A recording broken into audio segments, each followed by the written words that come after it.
Could everyone take their seats, please?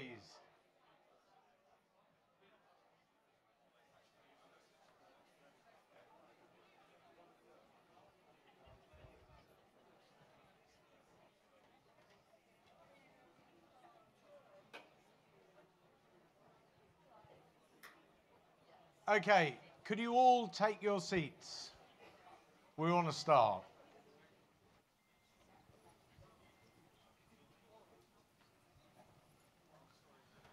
Okay.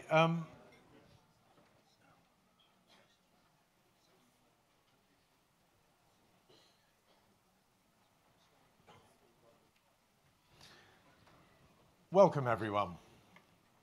My name's Tim Kendall. I'm the chair of the expert panel that oversaw the summit.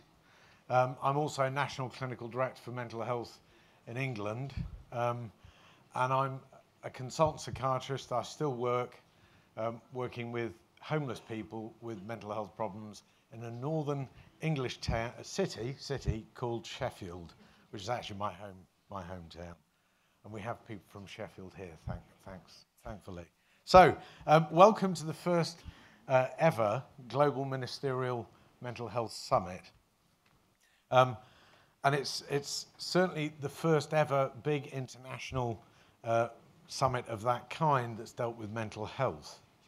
And if I could just characterize what we want from this summit is for people to learn about what's going on in different parts of the world in mental health, to see what really good things are going on so that we can emulate them. And the aim of this is that we do this every year, going through into different countries, and every year we want to celebrate what is good. Now, I know that there is a lot wrong with mental health, a huge amount wrong with mental health. There are parts of the world where virtually no money is spent on mental health services at all. And in many ways, I feel very fortunate to be working and living in England where, in fact, we do spend actually quite a lot on mental health. But we're also aware that that isn't enough. Now, this summit is obviously, it's about equality. It's about parity. It's about equity for mental health and for people with mental health problems. And we want to try and drive mental health up the agenda to the point where mental health becomes equal to physical health. Now, this summit is a collaboration in lots and lots of different ways. Institutionally, it's been led by the Department of Health and Social Care here. It's also been supported by in partnership with the Organisation for Economic Cooperation and Development and the World Health Organization. But there are many, many other organisations that have contributed in different ways, including the Premier League and the World Bank and so on. It's also been co-produced in the sense that our expert group, we had experts by experience, people with lived experience of mental health problems as a part of that panel. And you'll notice that when it comes to looking at all the work streams that we've got going, all those work streams are jointly chaired or co-chaired by a professional and someone with lived experience. And as far as possible, we have opened the doors to as many people with lived experience as possible from all around the world. Now, you know, you might think, well, so what? To my mind, having people with lived experience as a part of what we do is absolutely central to how we shape our services and how we hear the voices of people about what they need rather than us telling them what they need. Now, thank you. And anyone else? Thank you. That's a good icebreaker. Okay, the plan over the next 2 days. First off, we have got some talks, spotlights, people who are going to come and talk about some great things that have happened, as well as share their experiences of what's been difficult. A central piece of what we're going to do is that we're going to break up into 6 work streams, which will be looking at what are the things that every society needs to do to achieve equality for mental health. And you'll see that they are in areas like a just society. So what does a society need to do to ensure that it's a just society for people with mental health problems? What do we have to do for a society to become a caring society for people with mental health problems? And you'll notice that only 2 of the work streams are actually about services, and that's deliberate. There's a lot more that we need to do to make life equal for people with mental health problems than just simply providing some pills or some talking therapies or even very innovative social inputs. We have to change society. Now, tomorrow we've also got the launch of the Lancet Commission on global health. And later on today, we've got, perhaps slightly lighter than most of the workshops will be, we've got a question time panel. Now, you'll find on your app that you can put in a question, and we'll be sorting those through the day. We would really like you to be able to ask questions directly, but we need to make sure that those questions aren't all duplicated. So we've got to filter the questions, so please do put your questions into your app. Now, there are 3 products from this summit. One will be a global declaration, which you will all see, on equality for mental health in the 21st century. That's been round all the ministers that are coming. We've got around about 40 countries represented here, and about half of those have sent ministers themselves. So we'll be having a breakfast tomorrow with the ministers to look at that global declaration for equality. I will also be taking 3 recommendations from each workshop about what you think we need to do to change the world for mental health. And I'll take each of those 3 recommendations, so that's 18 in total, into the breakfast with the ministers, accompanied by, in the main, people with lived experience with me to talk about what's happened in those workshops. So, the third thing that we will be producing from this conference will be the Lancet Commission on global mental health. So those 3. Now, I'm going to leave here tomorrow evening and fly down to Geneva for the WHO MHGAP conference, where I will present all of those 3 products and a description of what's happened here to the WHO. Okay.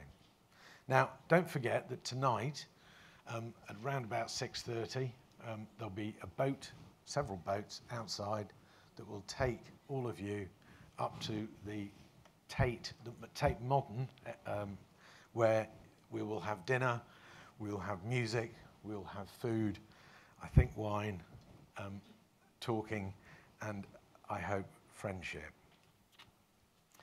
Okay, so this is a summit about mental health, and unlike physical health in the main, mental health stands out because it's always a very sensitive issue. It's always emotionally difficult. It's always personally felt, and it's challenging for us to discuss. So it's terribly important that for these 2 days, that please, when you're talking and you're hearing what other people have to say, be respectful, be compassionate, and don't invalidate what people say. Take what people say as they mean it. Be aware of the power dynamics that often underpin mental health and mental health relationships with professionals. Don't judge, do listen. If you're going to correct people, which you're bound to do, try and do so graciously. We want this to be a real conversation based on equality.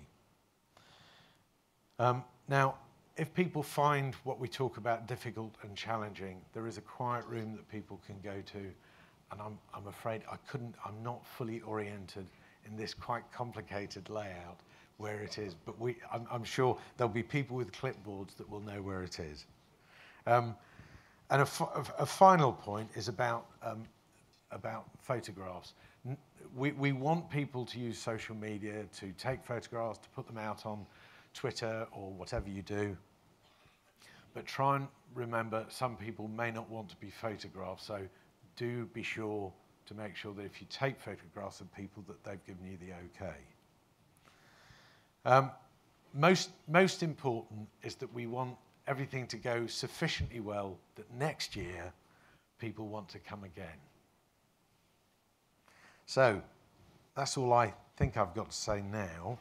So without further ado, I'm very grateful and very pleased to be able to introduce you to the Right Honourable Stephen Brine MP, who's the Minister for Public Health and Primary Care in England, and he's going to come and do our opening speech. So, Stephen, thank you.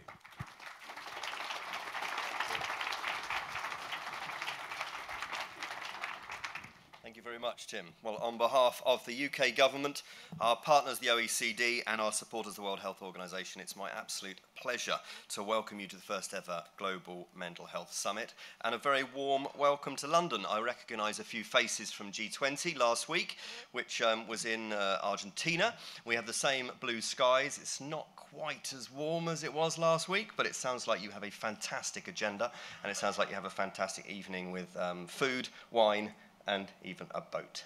So you have it all in store, and what a fantastic city you find yourself in on a fantastic sunny autumn day like this. So very, very warm welcome to London. Now, our Prime Minister has made improving mental health a priority. So when this government embarked on this project, I can tell you that it was with a real sense of purpose and an honest, I think, and realistic appraisal of where we are and what more we need to do.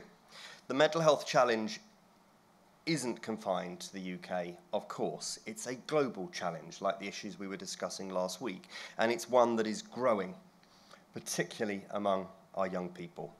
So improving mental health, making sure it's treated as seriously as physical health, is a defining challenge of our age, we believe, and a challenge for the whole world, which is why it is so fantastic to see so many of you here. We must work together to rise to this challenge. We look forward, Tim, his team, everybody, to hearing your ideas, your approaches, and your solutions during the course of the next 2 days. Now, one of this country's leading economists, Lord Richard Layard, will be speaking at the summit today. He's identified some crucial distinguishing features about mental health conditions that I think we need to pay specific attention to. Richard makes the point that mental health predominantly affects working age individuals, whereas the majority of physical health care is taken up by those who are no longer of working age. So we believe this adds an economic imperative to the work around improving mental health care and prevention. Now, Lord Layard's point is that the resulting economic benefits mean that the time and money we put in pays for itself in the long run.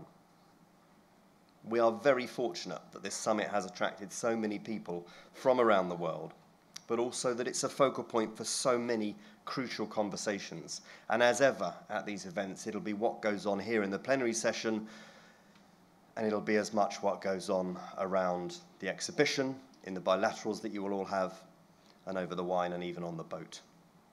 So the breadth of the work streams that you will be participating in is reflective of the many angles mental health can be approached from. And we have had crucial leadership from experts by experience and individuals from a broad range of organisations, from the World Bank to Basic Needs Ghana, from the WHO to King's College here in sunny London. I'm especially especially grateful to the Lancet Commission on Global Mental Health for choosing this to launch their landmark report. I just met the co-authors on the bench outside, which is fantastic and very comfortable. It's 3 years in the making, I'm told. It's involved 26 commissioners from around the world, so it's a truly global effort for a truly global event. We're also here because of the central commitment of this summit, which is to bring together the political realm with the expertise that we have in this room. Now that's why the work streams that will be held here today and tomorrow and the recommendations that you will develop are so critical. It's also why we're so proud to host the inaugural meeting of the Alliance of Champions for Mental Health and Wellbeing, which I will be co-chairing tomorrow. Now, countries from around the world have already signed up to the call to action, and we hope that the Alliance will be one of the vehicles to continue the momentum we see around us today. This summit, ladies and gentlemen, is a bold experiment to bring together the mental health sector with us political leaders, and we've done this in order to lift the lid on mental health and to raise our sights. So for us to really make advances, all people in all countries, we think, need to be open and transparent about the road ahead and the challenges, and we need to talk to one another. I believe this summit is a vital next step in this journey. So let me wish you all my and my government's greatest support and encouragement for the rest of the day and tomorrow. And thank you. You're very welcome in London.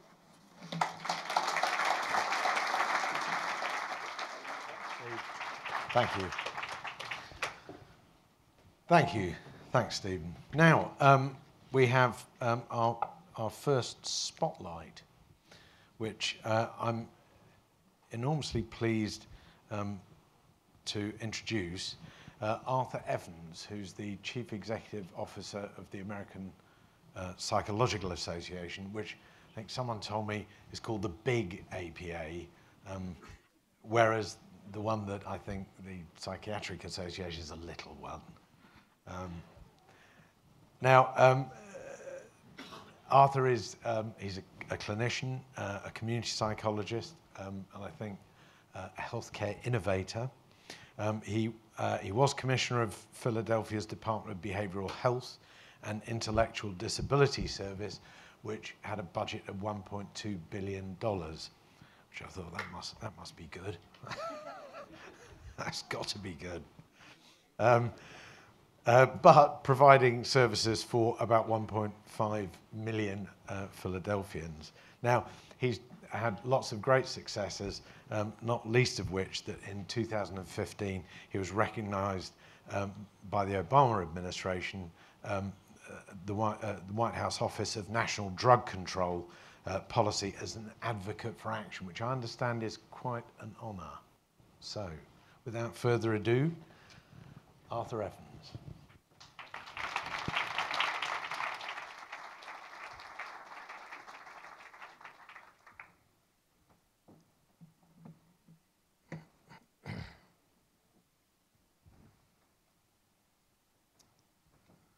Good morning. Good morning. Good. First of all, I'm very glad to be here. How many of you have one of these? This is a driver's license. All right, a lot of people have driver's license. How many of you enjoyed getting your driver's license? No, right. I know all of the Americans said no. Getting a driver's license turns out to be a really difficult thing, at least in the US. First of all, we have to go to the Department of Motor Vehicles to get our driver's license. When we get there, there's often a very long line, so there are delays in getting our driver's license, delays to getting our services. When we get our driver's license, often the place that we get our driver's license in is pretty disorienting, and heaven help you if you get in the wrong line, because you have to start the process over again. And then you get the sense that people have forgotten the reason that we get this to begin with, which is for public safety. Now, I actually think that there are a lot of parallels between getting a driver's license and getting mental health services. We force people to come to us to get help. There are often delays in the services. Sometimes it feels like we forget the real reason why we create systems and why we create treatment.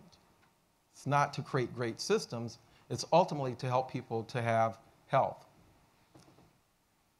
And similarly, creating more departments of motor vehicle offices isn't always the solution to the problem. And creating more treatment often isn't the solution to some of the challenges we have in our mental health systems. I would argue that there are some fundamental design flaws in the way we have set up our service systems. So in Philadelphia, we started a process of trying to address some of those challenges and trying to rethink how we think about mental health services and mental health service deliveries and how we approach mental health.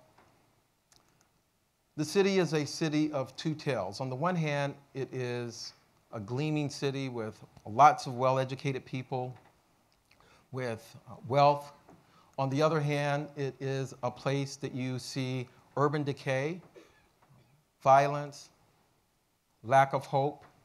In fact, Philadelphia is, of the top 10 largest cities in America, it's the city that has the largest proportion of people who are poor. So when that's overlaid on the issue of mental health, it really is a complicated set of issues that we're dealing with when we're trying to create a safety net of mental health in the city. But we undertook this process of transformation where what we were trying to do is to really make sure that we were attending to the mental health needs of our community.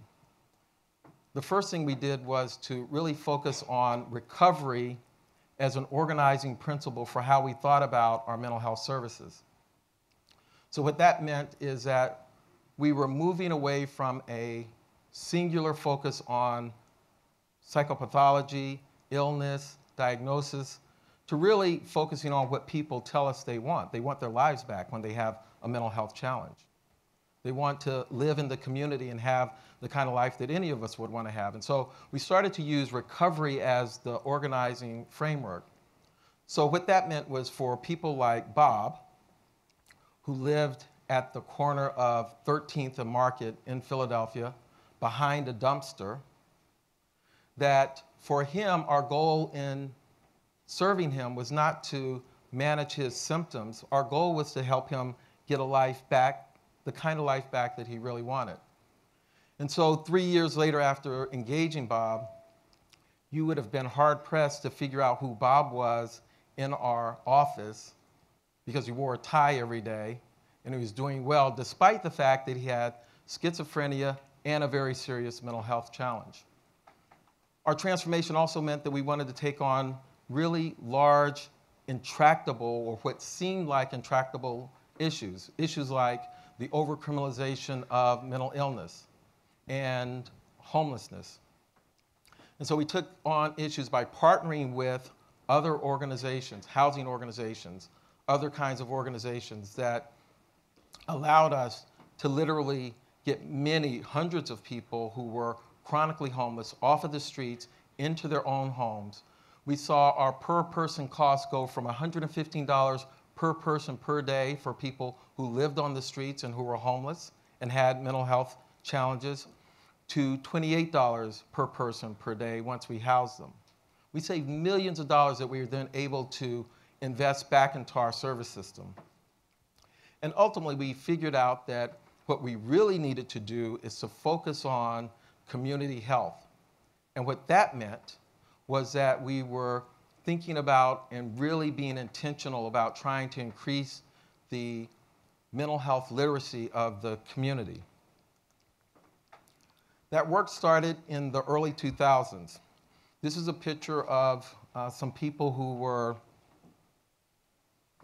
starting to put a face on recovery. Because at the time, the idea of recovery was that we kept that to ourselves, or people kept that to themselves. And so there were a group of people who were saying, you know what, we believe that we can actually change public perception about what it means to have a mental illness, what it means to have an addiction. At the same time, we were doing the rethinking of our mental health system. And so along the way, we learned a lot of things. So one of the things that we learned was the importance of reframing key ideas in language. And probably there's no area that is more true than the area of trauma.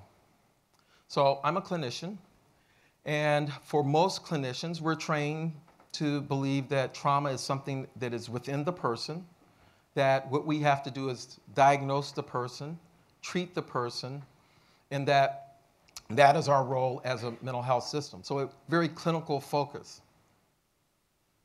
But then we started to understand that trauma not only affects the person, but affects all of the people around the person. That it's more like a contagion than something inside of people. And so we started to think about trauma differently, and our thinking evolved from thinking about it clinically to thinking about it as a public health issue. And so once we started to do that, that opened up all kinds of ways that we thought that we could intervene. So we started doing things like training people in psychological first aid so that when there was a traumatic event in the community, we would send people in the community so that people could be supported and educated about what a typical trauma response is. We started embedding people in hospital emergency departments because did you know that at least in Philadelphia, the typical person who is intentionally injured by gunshot or by stabbing or those kinds of intentional injuries is actually bandaged up and sent out of the hospital the same day. They're not admitted to the hospital. And so on the one hand, we were taking care of their physical trauma, but we were completely ignoring their psychological trauma. And the one thing we know is that hurt people hurt people. Hurt people hurt people. Yet, we're sending people back into the community without any intervention. And so we started to put these kinds of programs in every level 1 trauma center in our city. We started to focus on how could we build capacity in other systems. Because the reality is that if we do a great job in the mental health system and we send people to other systems where they are unintentionally re-traumatized by the way that they are treated, it undermines our work. And so we started to work with other systems, the child welfare system, the criminal justice system. And through that work, we started to see more people like Betty. Betty was a person in her mid-60s. And for the first time, she understood that what was driving her substance use, her depression, her anxiety, and her multiple suicide attempts was the fact that she had been sexually abused as a child. It had never been identified as a traumatic event, and she had never been treated for it. And so it got us thinking about, well, we need to do a better job, and what could have happened if Betty had been treated much earlier in her life. And so that's why we started to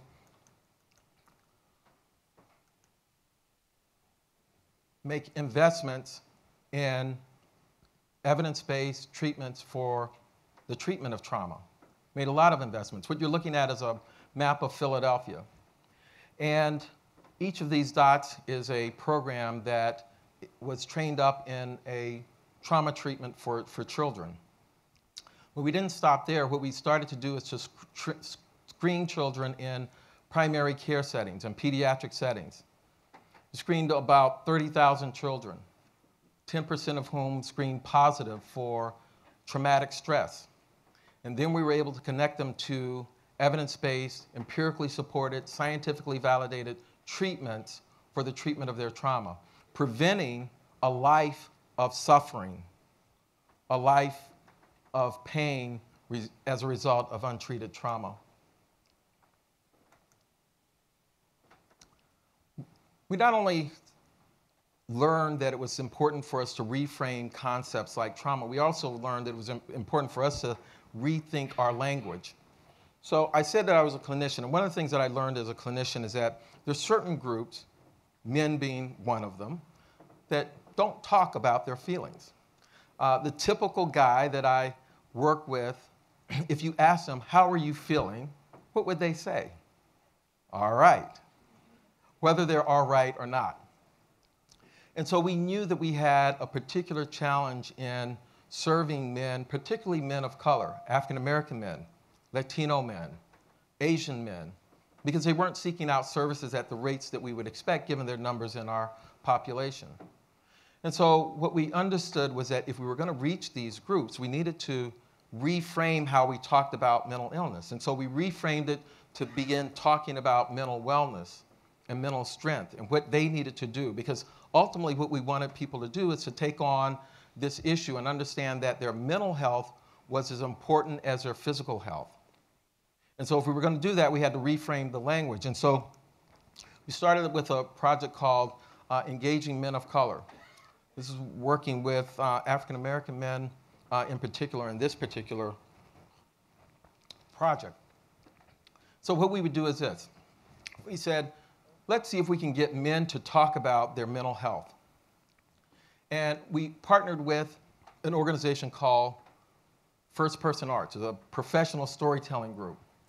And the director of the program, a woman named Jamie Brunson, said, you know, why don't we see if we can get men to voluntarily tell their stories of personal and of mental wellness.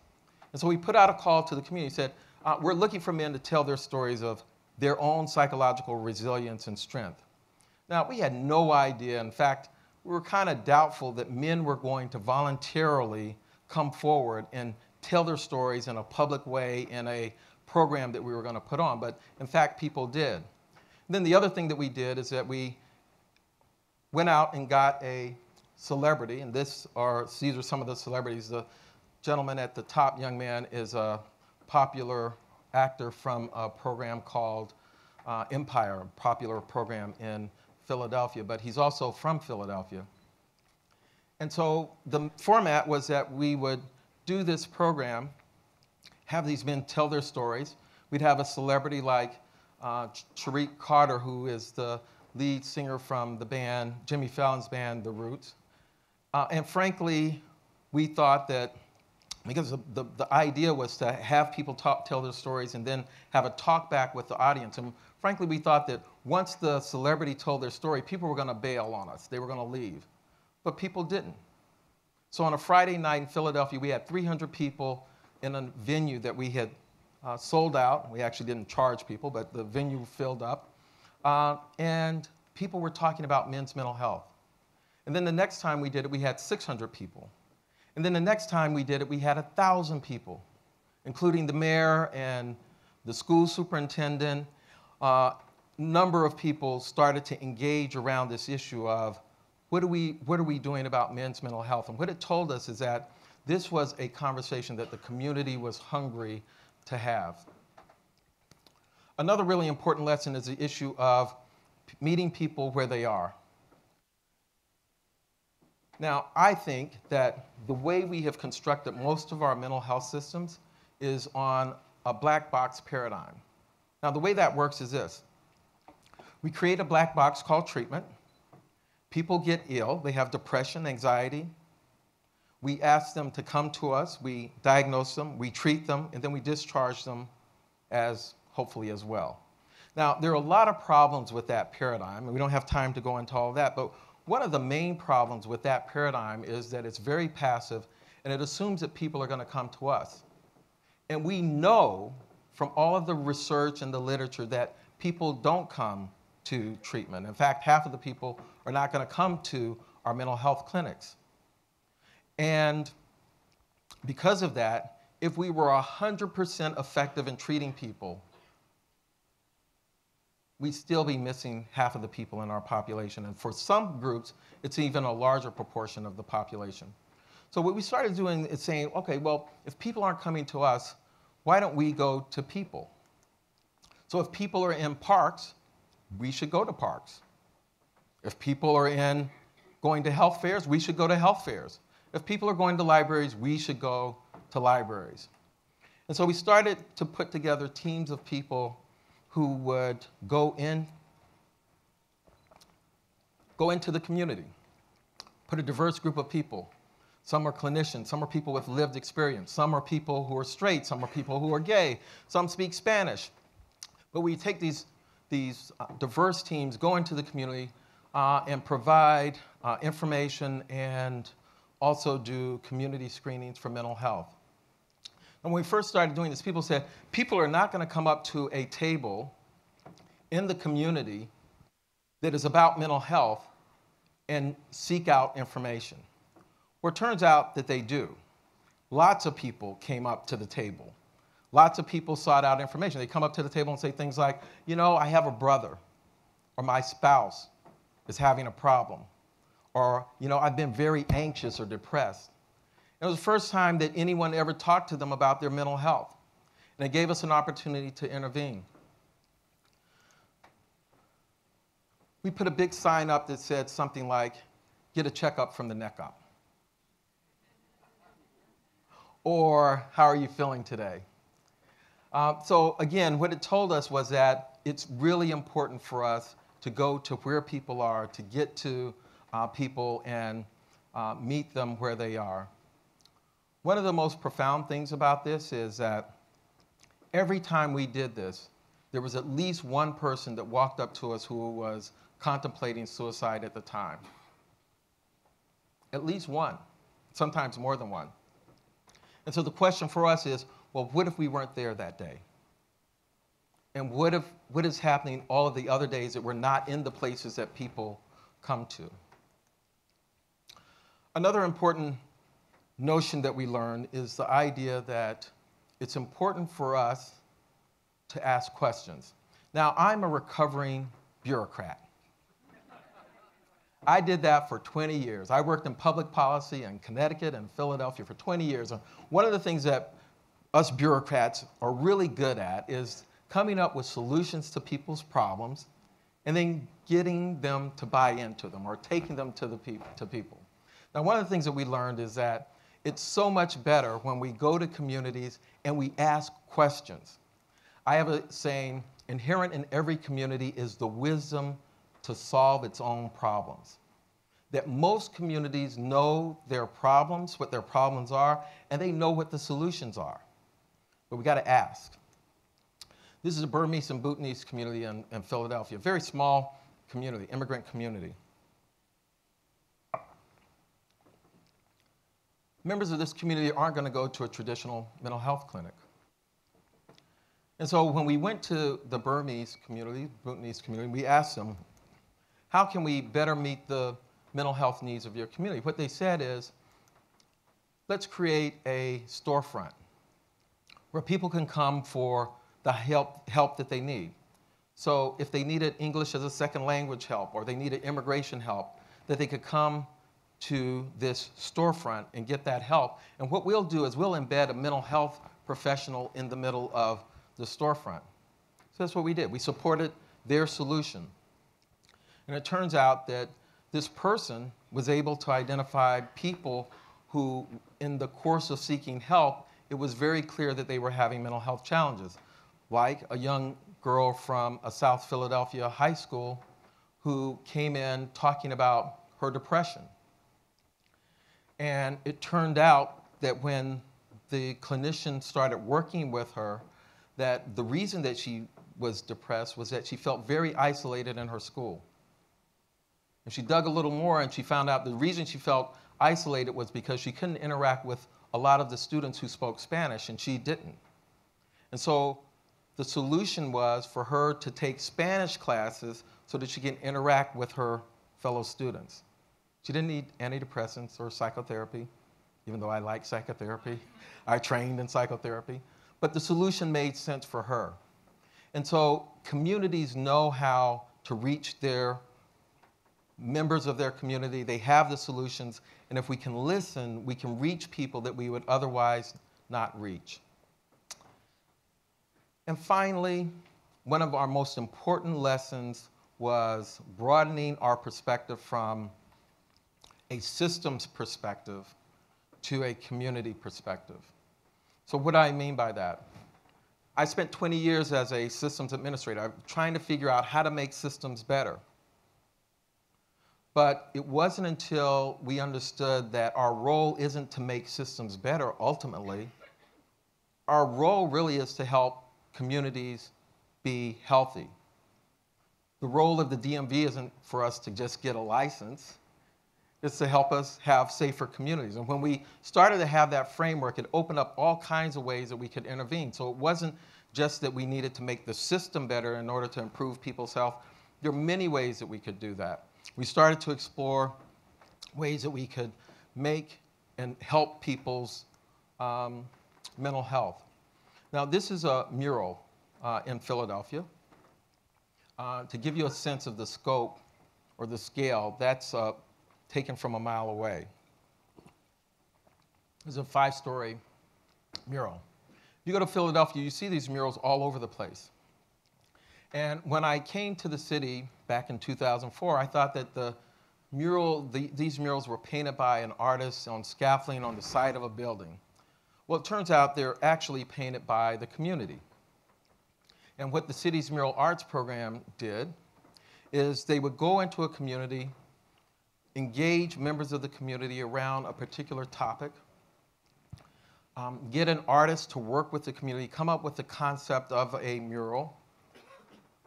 The artist would sketch it out, and then he would put it, or she would put it, on parachute cloth. And that's what you see in that picture. These are people who are painting the mural. It's sort of like the coloring books we had when we were kids. Some of us, paint by numbers. So it's paint by numbers. And the community actually paints the mural, and that's what's adhered to the wall, and then the artist comes by and finishes it off. So at the time, we were thinking about how can we engage communities around these issues of psychological health and mental health and get people talking about these issues. And I heard the director of the program, a woman named Jane Golden, who has lots of energy, describe this process. And so I went to her afterwards and I said, Jane, could we work together and do murals on issues like recovery and trauma and resilience, psychological issues around substance use? And we agreed to do that, and we started working together in communities. And in fact, I think we've done over 30 murals now. But the first one was in Southwest Philly. In Southwest Philadelphia, we have a very large West African immigrant population. And like all communities, you have gatekeepers. And one of the main gatekeepers was a guy named Vofi. And Vofi is a tall African man, and Vofi speaks really quietly. So when you talk to Vofi, you'd have to lean in to kind of hear Vofi. But Vofi had the trust of the entire community. So we went to Vofi and we said, Vofi, we really like to work with you on this project. We're starting to do these murals on issues of mental health and psychological health. And Vofi said, along with other people from the community, what we want to work on is the issues related to our children who are experiencing stress in the relationships that they're having with their American counterparts. And so the first mural that we did in Southwest Philadelphia was called Bridging the Gap, because the community was trying to bridge the gap between the West African community and the African American community. That made a big difference in the relationships between those communities and helping to reduce the stress and tension that these youth were facing. But the other thing that it did is it allowed us to have this relationship with the West African community that we didn't have. I always used to joke with them and I said, you know what, if we had come down here and I would have said, hi, I'm the mental health commissioner. I want to talk to you about mental health. There probably would have been 5 people in the audience, 3 of whom would have been my relatives. But we engaged dozens of people through this community participatory art project, and in fact, that relationship persists. I found out the last time I was in Philadelphia that we're now funding Vofi and one of the major mental health providers providing culturally appropriate services for that community. This is a mural that was done in the Asian community. This was on gambling addiction because that was an issue of concern to the Asian community. This is a mural on the issue of suicide. We had over 1,000 people to work on this mural.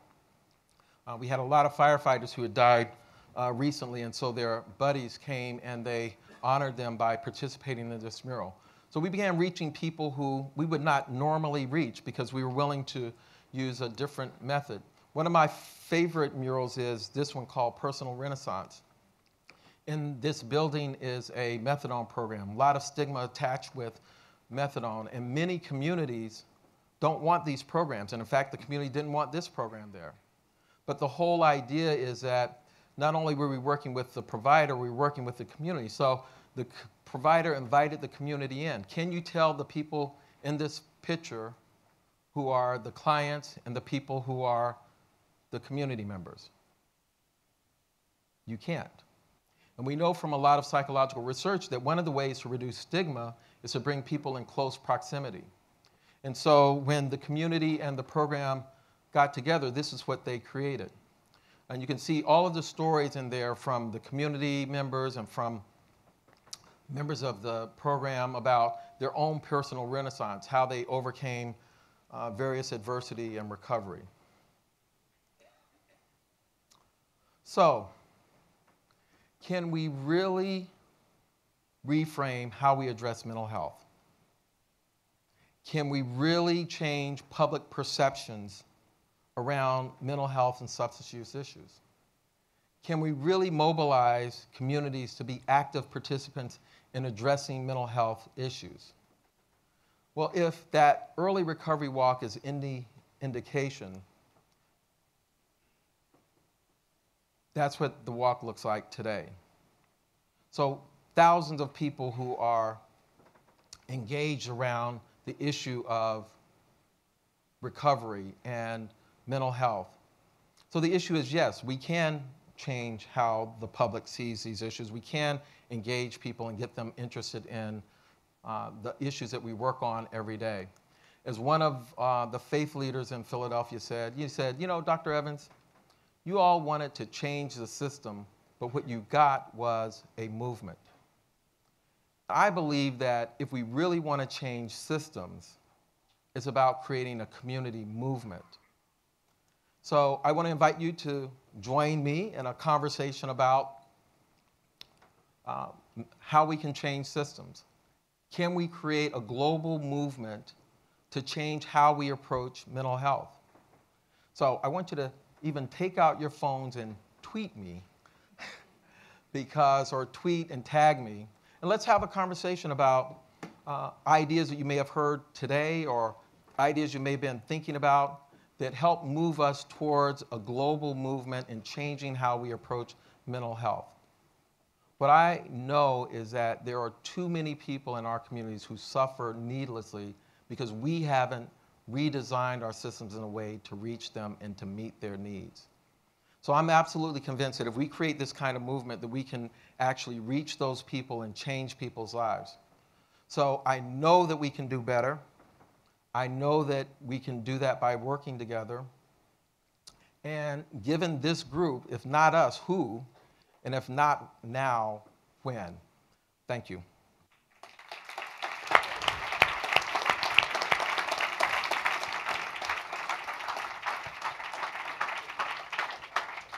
Thank you, Arthur. I'm reminded of an Italian psychiatrist in the 1970s, Franco Basaglia, who said, we don't need more therapeutic communities, we need communities that are therapeutic. Yes, absolutely. So, any questions? We've got time for maybe 5 minutes, no more, and then we're going to have to go off to our workshops. They're all stunned. Brendan, say who you are, by the way. And have we got... I think they want you to stand up, too. Hello. Thank you, Arthur. I'm Brendan Stone. I lived with serious mental illness all my adult life. I'm a professor at the University of Sheffield, working in ways that are probably similar to you, but not on such a grand scale. I was really impressed with what you were talking about. I think you only mentioned therapy once. I don't think you mentioned medication at all, which was extraordinary as an opening address at a summit like this, so that was really heartening. I guess my question is, you kind of ended with a call for a kind of global movement or, this kind of global push. And I guess just to be devil's advocate slightly, isn't the danger in global approaches that they miss the particularities and the specificities of local communities? And haven't we done a lot of damage in the past by trying to erase local difference and specificity? Yeah, that's a great question. And I actually agree with you. One of the reasons that I framed and talked about principles like reframing key concepts, well, I think all of us can do that. And it allows for the kind of specificity that we need. I know that many of the things that I talk about are not things that can be replicated in other places just because it doesn't make sense, maybe. But the idea, for example, of saying, if you're responsible for a mental health system, going to communities and asking them, you tell us what your solutions are, what your ideas are, is something that's universal. Questioning the normal ways that we think about these issues is something that's universal. And I'm glad you pointed out the issue around, I didn't talk a lot about mental health, about therapy and those kinds of things. The way I view these things is it's not an either or, it's a both and. And we spent literally millions of dollars trying to improve treatment, using evidence-based treatments and those kinds of things. But like I said, when we recognize that even if we were 100% effective, we're missing people and we're not reaching people, the emphasis had to be on how do we reach those other folks? And so what I wanted to share is that we can get out of our black box and start to look at other ways of helping people. So thank you for that question. Okay, time for one more question at the front. It's coming. Hi, thank you. My name is Raluca Bunea. I work for the Open Society Foundations.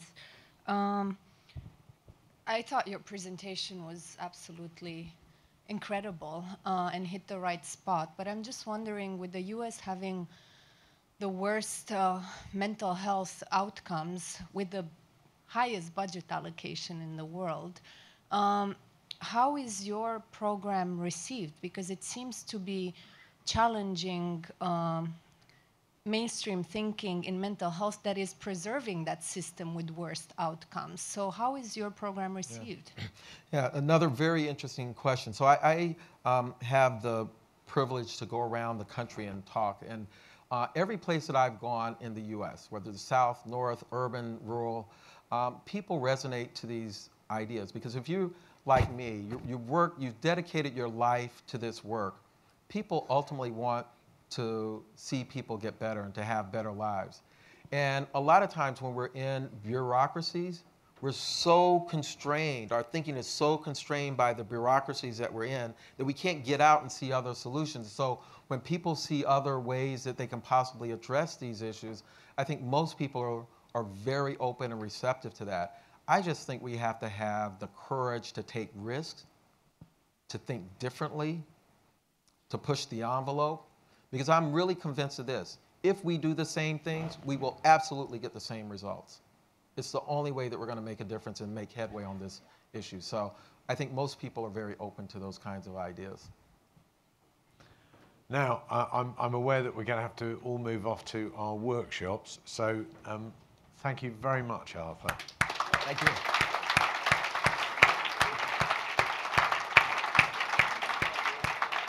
Now, I'm sure Arthur will be around, and I'm absolutely sure people will want to talk to you. Thank you very much for that opening speech. It was fantastic. Now, for the next steps, if you can go off to your work streams. Now, all the work streams are on one side bar one, which is the economics and investing in mental health, which is on the opposite side. Now, I can't remember which way is which. That way, is it? Okay. So, off to your work streams, get there as quickly as you can. You've got 90 minutes, and you will hear a lot of presentations, and we'll see you at lunch.